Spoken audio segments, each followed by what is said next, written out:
Halo semua, selamat datang kembali di channel YouTube saya, Charles Lee. Bagaimana kabarnya buat kawan-kawan semua?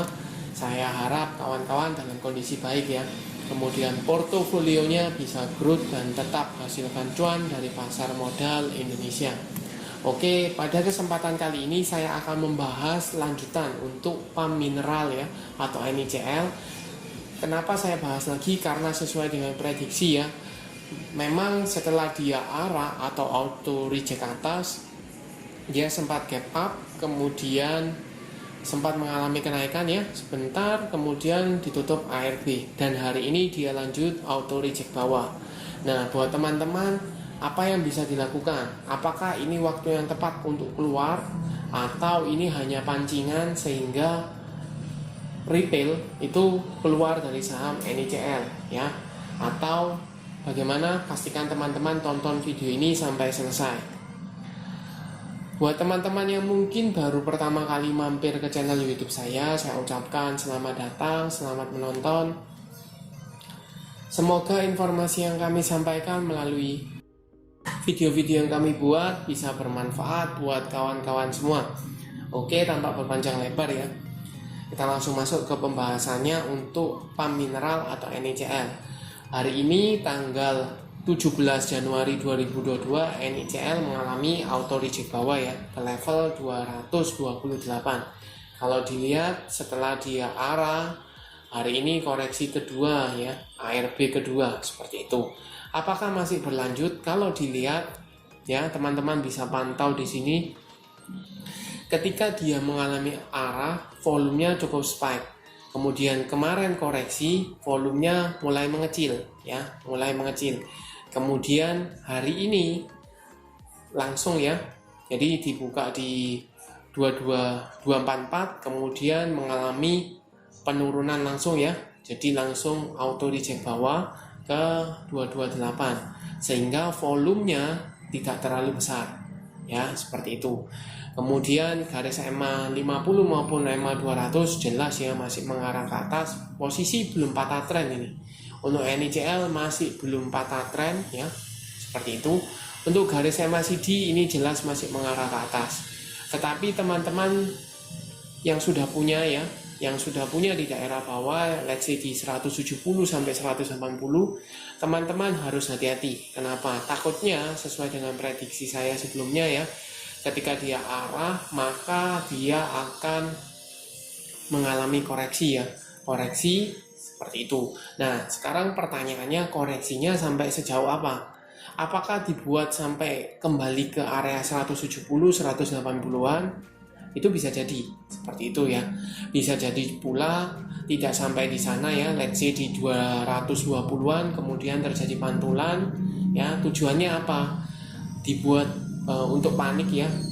Teman-teman yang sudah punya di daerah bawah ini dibuat untuk panik karena dia auto reject 2 kali ya, atau bahkan 3 kali. Jadi dibuat untuk jualan ya, pasang di ARB, dan ketika pasang di ARB akan dimakan ya, perlahan-lahan akan dimakan seperti itu. Nah, untuk bagaimana kronologisnya atau opsionalnya ya, kira-kira seperti apa, kita coba cek kan broker summary-nya. Untuk broker summary-nya kita coba cek di sini NICL ya. Dengan value-nya kita coba cek net ya. Di sini tanggal hari ini saja. Untuk NICL-nya jelas di sini distribusi ya. Oleh siapa? NI, YB, PD, YP, SKI ya. PD, YP jelas mayoritas retail ya. Yang nampung siapa? Yang nampung ada AK, BK, EP, YJ, dan XA ya. Jadi penurunan hari ini disertai dengan distribusi oleh siapa? Seperti yang tadi saya sebutkan. Sekarang saya tarik lebih panjang ya, hari Senin sampai dengan sekarang. Apakah NICL distribusi? Jelas masih distribusi masif ya. Yang jual siapa? Ada AK, BG, YB, LH, YP ya, seperti itu. Sedangkan yang nampung siapa? Ada BK, XC, KK, CC, dan EP. Harganya pun teman-teman bisa pantau ya. Di sini rata-rata 250 sampai dengan 260-an. Ya, Jadi kalau kita patokan di let's say di 250 saja, ini sebenarnya sudah floating loss ya, beberapa broker seperti itu. Tetapi kalau untuk mau lihat ya siapa yang kira-kira akum atau tidak, teman-teman pantau ketika dia mulai dari kenaikannya ya. Dari tanggal 9 kita coba cekkan di sini. Di sini ternyata ya dari kenaikannya sampai dengan posisi ARB hari kedua ini ternyata masih akumulasi. Yang akumulasi siapa? BK, ZP, PD, LS, PG. Harga rata-rata teman-teman bisa cek ya. Kita anggap satu ya. Kita ambil contoh satu BK. BK ini punya di rata-rata 227. Posisi sekarang 228. Jadi masih harganya so far kurang lebih ya. Kurang lebih masih harga modal seperti itu. Nah, untuk ZP kita coba cek di sini 182 lah kita asumsikan, posisi sekarang 228. Jadi jelas dia masih untung ya. Kalau untuk PD retail ya, ini 239,7 ya, 240-an jelas floating loss seperti itu. Nah, apa kesimpulannya?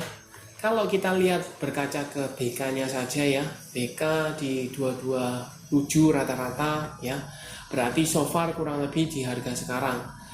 Nah, apakah NICL ini akan ARB hari ketiga? Kemungkinan menurut saya kalau tekanannya tidak berkurang ya, dia akan auto reject bawah. Mengingat volumenya teman-teman bisa pantau ya, kenaikannya tinggi disertai volume, kemudian koreksi kemarin itu volumenya mengecil, hari ini koreksi tetapi volumenya kecil, berarti banyak yang tidak bisa jual ya, tidak bisa jual atau tidak bisa keluar. Nah, kalau tidak bisa keluar maka besok pasti antrinya di ARB ya, berharap cepat keluar dari saham NICL. Nah, kalau prinsipnya seperti itu, mungkin besok akan ARB ya, ARB teman-teman bisa pantau untuk saham NICL. Kalau seandainya ARB-nya tidak di lock ya, tidak di lock atau ARB-nya itu di lock tetapi perlahan-lahan ada yang ambil terus ya, sehingga mulai menipis sehingga dia kebuka locknya, teman-teman bisa manfaatkan untuk fast trade ya, fast trade seperti itu, scalpingan mungkin. Tetapi buat teman-teman yang kejar ya karena kenaikan NICL, lebih baik teman-teman lebih bersabar ya, lebih kalau bisa lebih dapat lebih murah, teman-teman lebih bagus. Areanya di mana?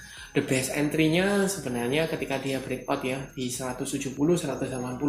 Tetapi kalau seandainya tidak dikasih ya, mungkin bisa pertimbangkan di daerah 200. Jangan di 220 ya. Di 220 ini relatif terlalu dekat.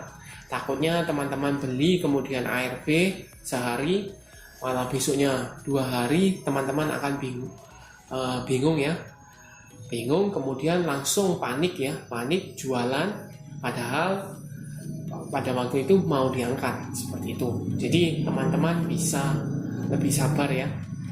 Buat yang belum punya mungkin bisa tunggu, kalau mau 200 ke bawah lebih bagus. Buat teman-teman yang sudah punya bisa berpatokan di area 220 ya, 220 mungkin 3 tik di bawah 220 ya, di 214, 216 teman-teman bisa pantau di area sana. Kalau seandainya ARB-nya disertai dengan volume dan langsung ngelock ya ARB, maka teman-teman bisa pertimbangkan untuk keluar dulu, amankan profit, tunggu di daerah bawah seperti itu ya. Jelas posisinya kalau dari broker summary jelas ini BK masih punya barang ya, ZP juga punya barang ya, BK, ZP ini masih punya barang ya, teman-teman bisa pantau bagaimana cara dia buang barang ketika dia ARB. Kemungkinan sulit ya, kemungkinan sulit, maka ada potensi untuk tidak dibuat ARB sehingga mereka bisa jualan. Itu ya, itu yang bisa saya sampaikan. Oke, sekian untuk video kali ini. Terima kasih sudah menonton sampai akhir. Jangan lupa like, share, dan subscribe channel YouTube saya, dan nantikan video analisa saham berikutnya. Sampai jumpa.